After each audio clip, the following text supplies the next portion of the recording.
आप सभी को नमस्कार। आज मैं आप सभी के समक्ष एक धार्मिक कहानी लेकर आई हूँ, जिसमें माता पार्वती शिवजी भगवान से दो प्रश्न पूछती है और शिवजी भगवान उन प्रश्नों का क्या उत्तर देते हैं। तो श्रवण करते हैं। नंबर 1, बहू को परेशान करने वाली सास को कौन सी सजा मिलती है। नंबर 2, मायके से कौन सी चीज ससुराल से लाने से गरीबी आ जाती है। तो श्रवण करते हैं। एक समय की बात है कि एक बार माता पार्वती ने भगवान शिव से दो प्रश्न किए। पहला प्रश्न, बहू को परेशान करने वाली सास को कौन सी सजा मिलती है। दूसरा प्रश्न, कौन सी स्त्री के ससुराल में पैर रखते ही गरीबी आ जाती है। फिर माता पार्वती के प्रश्न सुनने के बाद भगवान शिव कहते हैं, पार्वती, तुम्हारे दोनों प्रश्न बहुत ही महत्वपूर्ण हैं, क्योंकि जब कोई लड़की शादी के बाद बहू बनकर अपने माँ बाप, जिन्होंने जन्म दिया, पाल कर इतना बड़ा किया, उन सबको हमेशा के लिए छोड़कर जब अपने ससुराल जाती है, तो उस बहू के लिए उसके सास ससुर ही माता पिता होते हैं।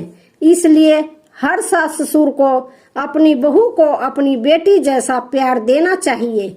भगवान शिव कहते हैं, पार्वती, अब मैं तुम्हारे दोनों प्रश्नों के उत्तर एक छोटी सी कहानी के माध्यम से दूंगा, फिर तुम पूरी तरह से संतुष्ट हो जाओगी। भगवान शिव कहते हैं, पार्वती, एक गांव था। उस गांव में एक बुढ़िया रहती थी। वह बुढ़िया बहुत ही दुष्ट थी। उस बुढ़िया का एक बेटा था और एक बहू थी। बहू बेचारी बड़ी ही सीधी सादी थी।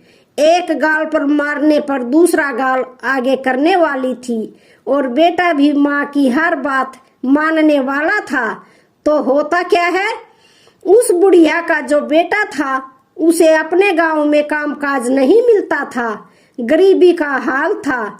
जमीन भी इतनी ज्यादा नहीं थी जिससे कि बुढ़िया का बेटा उस जमीन में काम करके और कुछ धन कमा सके। फिर जब उसको अपने गांव में काम नहीं मिलता था तो काम की तलाश में वह दूसरे गांव में जाता था। वहां उसे बहुत अच्छा काम मिल जाता था, लेकिन वहां से उसे हर रोज घर पर आने के लिए समय नहीं मिलता था। सिर्फ साल में एक बार या कुछ दिनों के लिए ही उसे छुट्टी मिलती थी। इसलिए वह दूसरे नगर में जाकर काम करता था। लेकिन उसे अपनी पत्नी की भी बहुत चिंता रहती थी। इसलिए जब उस बुढ़िया का बेटा अपने घर से काम करने के लिए दूसरे स्थान पर जाता था, तो जाने से पहले हमेशा अपनी माँ से कहता था कि माँ, मेरी पत्नी का ध्यान रखना, क्योंकि मैं रोजाना यहाँ पर नहीं आ सकता हूँ। फिर बेटे की बात को सुनकर वह बुढ़िया कहती है कि हाँ बेटा, तुम बिल्कुल भी चिंता नहीं करना, मैं तुम्हारी पत्नी का अच्छे से ख्याल रखूंगी, उसे कोई भी कष्ट नहीं मिलेगा। तुम बेफिक्र होकर दूसरे गांव में काम करने के लिए जा सकते हो। अपनी पत्नी की चिंता मत करो, उसे मेरे ऊपर छोड़ दो। इस प्रकार बुढ़िया अपने बेटे को झूठा दिलासा देकर और अपने बेटे को काम करने के लिए घर से विदा कर देती थी। और फिर बेटे के जाने के बाद में वह अपनी बहू को बहुत ज्यादा परेशान करती थी। अब इस प्रकार समय धीरे धीरे गुजरता जा रहा था। वह बहू अपनी सास के ताने सुनकर भी चुप रहती थी। चाहे सास बहू को कितना भी प्रताड़ित करती थी, लेकिन कभी भी वह अपनी सास को पलटकर कोई जवाब नहीं देती थी, क्योंकि वह बहुत ही संस्कारी थी और अपनी सास को अपनी माँ जैसा प्यार देती थी। अब इस प्रकार समय धीरे धीरे गुजरता जा रहा था। वह बहू अपनी सास के ताने सुनकर भी चुप रहती थी। चाहे सास बहू को कितना भी प्रताड़ित करती थी, लेकिन कभी भी वह अपनी सास को पलटकर कोई जवाब नहीं देती थी, क्योंकि वह बहुत ही संस्कारी थी और अपनी सास को अपनी माँ जैसा प्यार देती थी। अब इस प्रकार समय धीरे धीरे गुजरता गया। फिर एक दिन उस बुढ़िया का बेटा छुट्टी पर आया और 2-3 दिन तक घर पर ही रहा, मगर उसकी पत्नी ने अपनी सास की कोई भी शिकायत नहीं की। फिर इस प्रकार छुट्टी के बाद में जब वह बुढ़िया का बेटा काम के लिए दोबारा जाता है, तो जाने से पहले अपनी माँ से कहता है, माँ मेरी पत्नी का ख्याल रखना, यह बहुत ही अच्छी है, आपको बहुत ही प्यार करती है। फिर बेटे की बात को सुन करके वह बुढ़िया कहती है, ठीक है बेटा, तू चिंता मत करना, मैं तेरी बहू का बहुत ख्याल रखती हूँ और आगे भी रखूंगी, क्योंकि यह तेरी पत्नी ही नहीं मेरी बेटी भी है। इस प्रकार बेटे के घर से जाने के बाद वह बुढ़िया, अब बुढ़िया का ही राज था। अब बहू को संभालती कहाँ, वह तो उसे जितना होश के उतना सताना शुरू करती, स्वयं पैर फैलाकर बैठ जाती और उससे घर खेत का सारा काम करवाती और उसे सुबह जल्दी उठाती, खाना बनाना, बर्तन मांजना, पानी भरना आदि सारा काम करवाती। उसके बाद कभी जंगल में लकड़ियां लाने के लिए भेजती है या खेत का काम करने के लिए भेजती है। दिन भर उससे कोल्हू के बैल की तरह परिश्रम करवाती है, उसे थोड़ा भी समय विश्राम करने के लिए नहीं देती, उसके ऊपर उसे ठीक तरह से खाना भी नहीं देती। वह बेचारी बहू यह सब कष्ट चुपचाप सहती रहती है, मगर सास को पलट करके कोई भी जवाब कभी नहीं देती। बुढ़िया के बताए किसी भी काम को कभी ना नहीं करती है, बुढ़िया का सारा काम कहते ही कर देती है, मगर बुढ़िया को फिर भी अपनी बहू पर तरस नहीं आता। उसे दिन रात बहुत ही सताती है और उसकी बहू अपने पति से कभी भी नहीं कहती कि हमारी सासू माँ हमें बहुत परेशान करती है, क्योंकि वह नहीं चाहती कि घर में कलह हो और उसका पति दूसरे गांव में काम करने के लिए गया है, वह भी चिंता से ग्रस्त हो जाएगा। इस प्रकार से दिन बीतते हैं और एक दिन सास को पता चलता है कि हमारी बहू गर्भवती है, तो वह एकदम से हैरान हो जाती है और सोचती है कि कमाने वाला मेरा बेटा अकेला है, ऊपर से यदि एक बच्चा और आ गया तो खाने वाले का एक मुंह और बढ़ जाएगा। उसके ऊपर बच्चे के जन्म के बाद उसका ख्याल रखने के कारण बहू कोई काम नहीं करेगी, मुझे ही सब कार्य करना पड़ेगा। वह बुढ़िया अपनी बहू के बारे में ऐसा सोचती है। हर सास तो यह चाहती है कि हमारे घर में जल्दी से पुत्र या पुत्री आए, लेकिन वह सास ऐसी है, वह नहीं चाहती कि हमारी बहू की कोख से कोई भी संतान जन्म ले। वह बुढ़िया अपनी बहू को पहले से भी ज्यादा सताने लगती है, लेकिन बहू सारा काम करती है और उल्टा जवाब नहीं देती। इस तरह से कुछ महीने बीत जाते हैं। फिर बहू के 9 महीने पूरे होकर उसके प्रसूति होने का समय करीब आता है। उसके पेट में दर्द होने लगता है। बहू प्रसव वेदना से व्याकुल होकर अपनी सास से कहती है कि माँ जी, लगता है मेरी प्रसूति का समय नजदीक आ पहुंचा है, आप जल्दी से दाई माँ को बुला लीजिए। इस पर सास कहती है कि दाई माँ की जरूरत नहीं है, मैं तुझे एक नींबू देती हूँ, यह नींबू ले और तू दूर जंगल में जा करके इस नींबू को खा लेना, तुम्हें प्रसूति हो जाएगी। पर मेरी एक बात ध्यान से सुन लेना, यदि तेरी कोख से बेटा हो तो उसे घर लेकर आना, और अगर तेरी कोख से बेटी हो तो घर लेकर नहीं आना। भगवान शिव कहते हैं, हे पार्वती, बहू बेचारी वेदना से तड़पती हुई सास के द्वारा बताए हुए रास्ते पर चलती है और नींबू लेकर उस जंगल में पहुंच जाती है, जिस जंगल के बारे में उसकी सास उसको बताती है। फिर वह जैसे ही नींबू खाती है, कुछ एक पल में ही उसकी प्रसूति हो जाती है और वह एक बेटी को जन्म देती है। बहू ने उस बेटी को बड़े प्यार से दुलारा, उसे दूध पिलाया, क्योंकि बेटी नींबू खाकर पैदा हुई थी, इसलिए उस बहू ने अपनी बेटी का नाम नींबावती रखा। फिर इतना करके बहू ने एक ऐसे पेड़ की खोज की जिसमें कोई खोकर हो, तो खोज करने पर एक तने के पेड़ में उस बहू को खोकर मिल गया। फिर उसने अपनी बेटी नींबावती को उस खोकर में रखा और उस पेड़ पर रहने वाली चिड़ियों से कहा कि यदि मैं अपनी बेटी को घर ले जाऊंगी तो मेरी सास मेरे साथ मेरी बेटी को भी मार देगी, इसलिए मैं अपनी बेटी को इस खोखर में आपके भरोसे छोड़कर जा रही हूँ। हे चिड़ियों, मेरी बेटी का ध्यान रखना। भगवान शिव कहते हैं, हे पार्वती, इतना कहकर वह बहू घर वापस आ गई। अब वह जैसे ही घर वापस आती है तो बुढ़िया समझ जाती है कि उसको बेटी हुई है, क्योंकि उसने पहले ही कहा था कि यदि बेटा हो तो घर लेकर आना, बेटी हो तो लेकर नहीं आना। अब तो बहू डर के मारे उसे जंगल में छोड़ आई है। इस प्रकार वह बहू अपनी सास से कहती है कि माँ बेटी हुई थी इसलिए लेकर नहीं आई।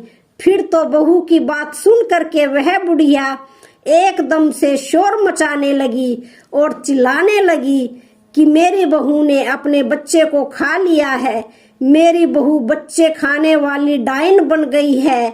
उस बुढ़िया के द्वारा बहू को इतना परेशान किया जाने लगा, मगर बहू अपनी सास की बात को अनसुनी कर देती है और मन ही मन में इस बात से खुश रहती है कि भगवान की कृपा से उसकी बच्ची जिंदा है। और फिर रोजाना वह बहू जानवरों को चराने के बहाने जंगल में जाती है और अपनी बच्ची को दूध पिलाती है। इस तरह से कुछ दिन बीतते हैं। उधर उस पेड़ की खोकर में नींबावती धीरे धीरे बड़ी हो जाती है।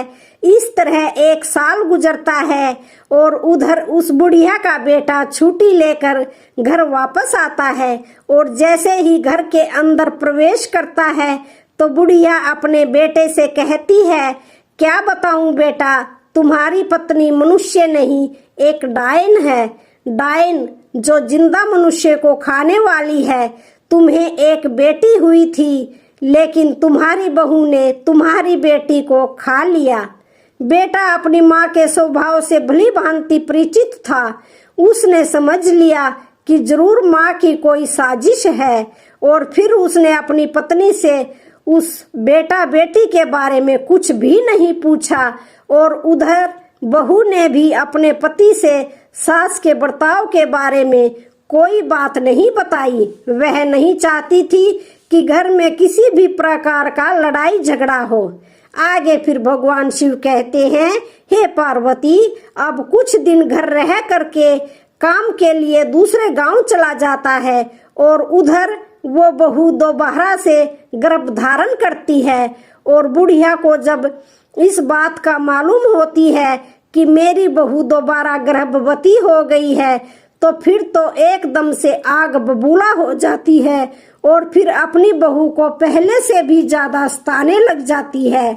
दूसरी बार जब 9 महीने पूरे हो जाते हैं और बहू को प्रसव वेदना शुरू हो जाती है तो वह सास को पहले की तरह ही दाई को बुलाने के लिए कहती है, मगर इस बार भी बुढ़िया दाई को नहीं बुलाती, मगर एक मुट्ठी भर जीरा लाकर अपनी बहू के हाथ में दे देती है और कहती है कि यह जीरा लेकर उस जंगल में जाना और इस जीरे को खा लेना, तुम्हें प्रसूति हो जाएगी, मगर एक बात का ध्यान रखना, बेटा हुआ तो लेकर आना और बेटी हुई तो वहीं पर फेंक कर आना। भगवान शिव कहते हैं कि हे पार्वती, इस प्रकार सास के कहने पर बहू एक सुनसान जंगल में फिर जाती है और वहां जाकर के जीरा खाती है तो कुछ ही समय में उसे प्रसूति हो जाती है और वह एक बेटी को जन्म देती है और बेटी के जन्म लेते ही वह बहू अपनी बेटी को दुलारती है, दूध पिलाती है, क्योंकि वह बेटी जीरा खाने से पैदा हुई थी, इसलिए अपनी बेटी का नाम जीरावंती रखती है और फिर अपनी पहली बेटी को जहां पर रखा था उसी खोखर में जा करके अपनी दूसरी बेटी को भी रखती है और चिड़ियों को उसका ध्यान रखने के लिए कहकर वापस घर आ जाती है। उधर बहू के घर पहुंचते ही वह बुढ़िया पहले से भी ज्यादा जोर जोर से चिल्लाती है और गांव वालों से कहती है कि उसकी बहू ने इस बार भी अपनी बेटी को खाया है, यह तो चुड़ैल है, मगर इस बार भी बहू अपनी सास के चिल्लाने को अनसुना करती है और उधर गांव वाले भी उस बुढ़िया की बात पर ध्यान नहीं देते। भगवान शिव कहते हैं, हे पार्वती, अब कुछ दिनों के बाद 1 साल और खत्म होता है, उसका बेटा फिर वापस घर लौटता है। तो बेटे के घर आते ही वह बुढ़िया पहले की तरह अपने बेटे से बहू की चुगली करती है और बेटे से कहती है कि बेटे, इस बार भी तुम्हारी बहू ने एक बेटी को जन्म दिया है और उसके जन्म होते ही उसने अपनी बेटी को खा लिया है। यह डायन है, यह तो बहुत ही बड़ी चुड़ैल है। इस प्रकार उस बुढ़िया की बात को सुनकर उसका बेटा चुपचाप रह जाता है और अपनी माँ से कुछ भी नहीं कहता है और उधर अपनी पत्नी से भी वह कुछ भी नहीं पूछता है। फिर कुछ दिन घर रह करके जब वह वापस दोबारा काम पर जाता है तो बहू तीसरी बार गर्भवती हो जाती है।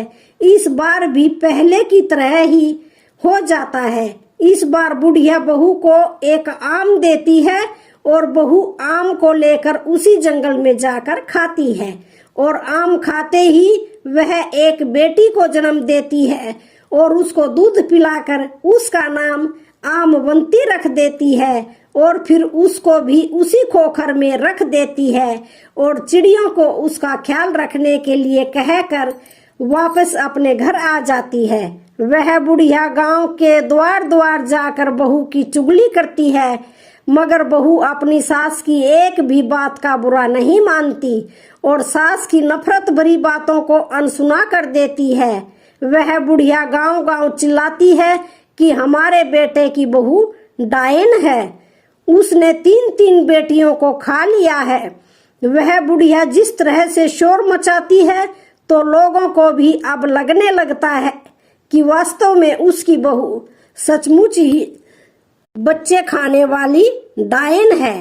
तो लोग डर के मारे अपने अपने बच्चों को घर के अंदर बंद करके रखते हैं। अब इस प्रकार से धीरे धीरे यह बात चारों तरफ फैल गई और उस बुढ़िया का बेटा जिस नगर में काम करता था उसको भी सुनने के लिए मिल गई।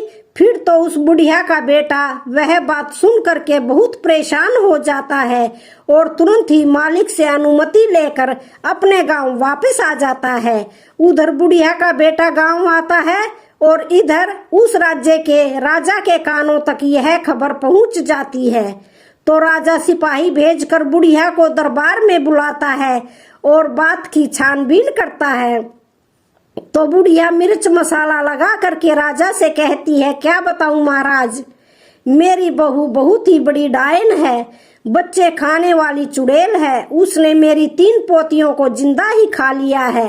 फिर तो उस बुढ़िया की बात को सुनकर राजा सिपाहियों को आदेश देता है कि चौराहे पर एक सूली लगाओ और उस बुढ़िया की बहू जहाँ कहीं भी है उसे जाकर लेकर आओ और शीघ्र ही सूली पर चढ़ाओ।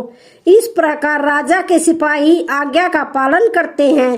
फिर तुरंत ही सूली बनाते हैं और जाकर बुढ़िया की बहू को दरबार में लेकर आते हैं।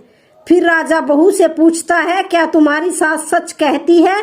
क्या तुमने अपनी 3 बेटियों को जिंदा खा लिया है? मगर राजा की बात को सुनकर वह बहू चुपचाप नीचे सिर झुकाए खड़ी रहती है। फिर तो बहू को चुपचाप देखकर राजा को विश्वास हो जाता है। फिर राजा तुरंत अपने सिपाहियों को उस बहू को सूली पर चढ़ाने का आदेश देता है। तो सिपाही उसे लेकर के चौराहे पर जमा हो जाते हैं। वहां राजा और बाकी लोग भी इकट्ठा हो जाते हैं। आगे भगवान शिव कहते हैं कि हे पार्वती, इधर बहू को सूली चढ़ाने की तैयारी चलती है तो उधर उसका पति भी घर पहुंच जाता है और वह घर जाकर देखता है कि घर में माँ और पत्नी नहीं है, घर पर ताला लगा हुआ है। तो वह और परेशान हो जाता है। फिर वह पड़ोसियों से पूछताछ करता है तो पड़ोसी बताते हैं कि तुम्हारी माँ और बहू को राजा ने दरबार में बुलाया है। फिर तो बुढ़िया का बेटा घबराकर राजा के दरबार की तरफ भागता है। वहां जाकर उसे पता चलता है कि उसकी पत्नी को सूली पर चढ़ाने के लिए चौराहे पर लेकर गए हैं। फिर वह बुढ़िया का बेटा तेजी से दौड़कर उस चौराहे पर पहुंचता है। फिर जैसे ही चौराहे पर पहुंचा तो क्या देखता है कि चौराहे पर राजा और सारी प्रजा इकट्ठी हो गई है और कुछ ही पल में उसकी पत्नी को सूली पर चढ़ाया जाएगा। फिर तो वह बुढ़िया का बेटा तुरंत ही राजा के सामने जाकर खड़ा हो गया और हाथ जोड़कर प्रार्थना करता है, महाराज दया करें, कुछ देर के लिए मेरी पत्नी को सूली पर चढ़ाना रोक दीजिए। मुझे एक बार अपनी माँ और पत्नी से सच बात पूछने दीजिए। यदि मेरी पत्नी अपराधी है तो मैं स्वयं कहूंगा कि उसको सूली पर चढ़ा दे। इस प्रकार राजा को कुछ दया आ जाती है और वह राजा अपने सिपाहियों को कुछ देर के लिए सूली पर चढ़ाने का आदेश रोक देता है।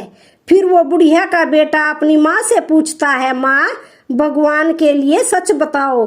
तो बुढ़िया अपने बेटे से भी झूठ बोलती है और उससे कहती है, हाँ तेरी बहू डायन है, तेरी बहू ने तेरी तीनों बेटियों को खा लिया है। मगर उस बुढ़िया के बेटे को अपनी माँ पर विश्वास नहीं होता है, क्योंकि वह जानता था उसकी पत्नी बहुत ही अच्छी है, संस्कारी है, कभी झूठ नहीं बोलती, माँ की बहुत सेवा करती है, बच्चों को देखने के लिए दिन रात तरसती है। फिर ऐसी माँ अपने बच्चों को खाकर डायन कैसे बन सकती है? ऐसा सोचकर उस बुढ़िया का बेटा अपनी पत्नी को कसम देकर पूछता है कि तुम मुझे सच बताओ, मुझसे झूठ ना बोलना। इस प्रकार उस बुढ़िया के बेटे की बहू शुरू से लेकर के अंत तक की सारी बातें अपने पति को बताती हैं, लेकिन कोई भी उसकी बातों को सच मानने के लिए तैयार नहीं होता। तो वह कहती है, सच्चाई क्या है आप अपनी आंखों से देख लीजिए। और वह अपनी बेटियों को प्यार से आवाज देती है, नीबावती मेरी बिटिया संकट में मेरी रक्षा करना, जीरावंती मेरी बिटिया संकट में मेरी रक्षा करना, आमवंती मेरी बिटिया संकट में मेरी रक्षा करना। आगे भगवान शिव कहते हैं, हे पार्वती, जैसे ही उस बहू ने अपनी तीनों बेटियों को याद किया तो बहू के याद करते ही उसकी तीनों बेटियां जंगल से भागी चली आती हैं और अपनी माँ से आकर चिपक जाती हैं। फिर तो उन तीनों बेटियों को देख करके उस बुढ़िया के बेटे को सच का पता चल जाता है। उधर राजा भी समझ जाता है और सारे लोग भी सच्चाई जान लेते हैं। राजा क्रोधित होकर उस बुढ़िया से पूछता है, अब तो बुढ़िया बता सच बात क्या है। उधर राजा के तेवर देख करके बुढ़िया को कंपकपी छूटने लगती है। उसे सच बताना ही पड़ता है और फिर सच बात जानकर राजा उस बुढ़िया को सूली पर चढ़ा देता है और बहू को छोड़ने का आदेश देता है। और उस बहू के संस्कारों को देखकर राजा बहुत खुश होता है और उस बुढ़िया के बेटे से कहता है कि आज के बाद में तुम्हें दूसरे गांव जाने की जरूरत नहीं है, मैं तुम्हें इसी गांव में काम दूंगा। तुम अपनी पत्नी और बच्चियों को लेकर के हमारे यहाँ सुख से रहो। बुढ़िया का बेटा राजा से हाथ जोड़कर कहता है, आपकी बड़ी कृपा हुई महाराज। उसके बाद में बुढ़िया का बेटा अपनी पत्नी और तीनों बेटियों को लेकर के घर पर आ जाता है। वो बहुत ही संस्कारी थी, लक्ष्मी की उपासक थी और फिर अपने पति और अपनी बेटियों के साथ में घर पहुंचकर लक्ष्मी को याद करके रात्रि में सो जाती है। उधर लक्ष्मी उसके सपने में आती है और कहती है, बेटी तुमने अब तक अपना जीवन गरीबी में काटा है, लेकिन तुम चिंता मत करो, आज मैं बताऊंगी कि तुम्हारे जीवन में गरीबी क्यों आई। तुम्हारे ससुराल आने से पहले यह घर संपन्न था, लेकिन जैसे ही तुमने इस घर में अपना कदम रखा, इस घर में गरीबी आ गई। आखिरकार इसके पीछे का कारण क्या रहा? लक्ष्मी उस बहू से कहती है, बेटी हमेशा ध्यान रखना, जब भी कोई बेटी शादी के बाद बहू बनकर ससुराल में जाती है और ससुराल में यदि वह 3 चीजें लेकर जाती है, समझ लो घर परिवार में अशांति छा जाती है और उसका असर उसके सुहाग पर भी पड़ता है। घर में गरीबी आ जाती है। इसलिए कभी भी किसी भी बेटी को शादी होने के बाद में अपने मायके से ससुराल के लिए 3 चीजें कभी भी लेकर नहीं जानी चाहिए। पहला, चूल्हा। शादी के बाद रसोई की रस्म होती है। उस रस्म में बेटी मायके से दिए गए चूल्हे का प्रयोग करती है। मगर हमेशा ध्यान रखना, यदि कोई भी नवविवाहित दुल्हन अपने मायके से चूल्हा लेकर ससुराल में प्रवेश करती है तो सीधा उसका असर उसकी गृहस्थी पर पड़ता है, जिसकी वजह से भाग्य की देवी रूठ जाती है और घर में गरीबी आ जाती है। अब लक्ष्मी दूसरी बात बताती है कि बेटी, दूसरी चीज है नमक। नमक का काम होता है चीजों को नमकीन करना। जब बेटियां शादी के बाद मायके से ससुराल की ओर प्रवेश करती हैं तो उसका धर्म क्या होना चाहिए? नए घर में प्रवेश करते वक्त सबको साथ लेकर चलना, सबसे अच्छे से बातें करना और जो भी रिश्ता उससे जुड़ा है उन सभी रिश्तों में मिठास घोलना। ऐसे में नवविवाहित नमक लेकर ससुराल में प्रवेश करेगी तो रिश्ते खराब हो जाते हैं और उससे जुड़ा हुआ हर रिश्ता नमकीन का रूप ले लेता है। हमेशा ध्यान रखना, यदि नवविवाहित बहू अपने मायके से नमक रूपी कोई भी वस्तु अपनी ससुराल लेकर जाती है तो उसका सम्मान आजीवन अपने मायके के लोगों के साथ जुड़ा रहता है, लेकिन उसका संबंध अपने ससुराल वालों के साथ कभी भी सही तरीके से नहीं जुड़ पाता और वह रिश्ता मीठा कभी नहीं बन पाता। इसलिए किसी भी बेटी को विदा होने के समय नमक लेकर नहीं आना चाहिए। अब लक्ष्मी तीसरी चीज उस बहू को बताती है। लक्ष्मी कहती है, बेटी, तीसरी चीज है अचार। माँ बाप बेटियों को शादी के बाद विदा करते हुए माता पिता उसके पसंदीदा अचार को बनाकर भेज देते हैं। अचार खाने में खट्टा होता है, वैसे ही वो पत्नी के बीच के रिश्तों में भी खटास पैदा कर देता है, परिवार में भी खटास पैदा कर देता है। कभी कभी यह खटास इतनी गहरी हो जाती है कि पति पत्नी में से किसी की मृत्यु तक हो जाती है। इसलिए इस बात का ख्याल रखना चाहिए कि शादी के बाद विदा होते वक्त अपने मायके से कभी भी अचार जैसी कोई वस्तु नहीं लानी चाहिए। और जब तुम्हारी शादी हुई थी तो तुम्हारे माता पिता ने यह तीनों ही चीजें तुम्हें दी थी, जिसकी वजह से तुम्हारे घर में अशांति रही और तुम्हारे घर में गरीबी आई। तुमसे भाग्य की देवी रूठ गई, लेकिन तुम्हारे संस्कार बहुत अच्छे रहे। तुमने लौटकर कभी भी अपनी सास को कोई जवाब नहीं दिया। तुम्हारी सास ने तुम्हें प्रताड़ित किया, जिसके कर्मों का फल तुम्हारी सास को मिला और तुम्हारे सुशील स्वभाव की वजह से, तुम्हारे संस्कारों की वजह से मैं तुम्हें आशीर्वाद देती हूँ कि आज के बाद कभी भी तुम्हारे घर में गरीबी नहीं रहेगी और तुम दोनों का जीवन पूरी तरह से सुखमय हो जाएगा। लक्ष्मी इतनी बात कह करके अंतर ध्यान हो जाती है। उधर उस बहू की आंख खुल जाती हैं और सुबह होने का इंतजार करने लगती है। रात भर उस बहू को नींद नहीं आती। अब जैसे ही सुबह होती है तो राजा के सिपाही सुबह होते ही उस बुढ़िया के बेटे को बुलाने के लिए आ जाते हैं और कहते हैं, चलो तुम्हें राजा ने बुलाया है।